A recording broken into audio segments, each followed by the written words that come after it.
Guys, so nagagandahan ako dito. Hindi ko alam kung baka si Lady Valentine to eh.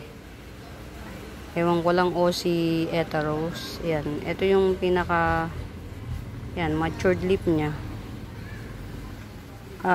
Sa totoong buhay parang brownish siya. Pero dito kasi peach, parang peach siya. Yan. Yan. Yan. Parang peach ang kulay niya. Yan.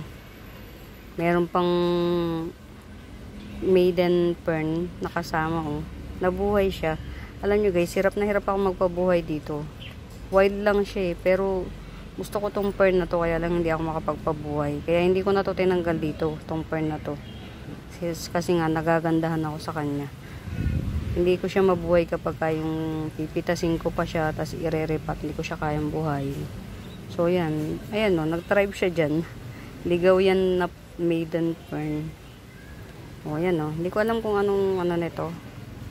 O, bigay ko na lang siya ng 100. Ang ganda ng kulay niya o. Peach.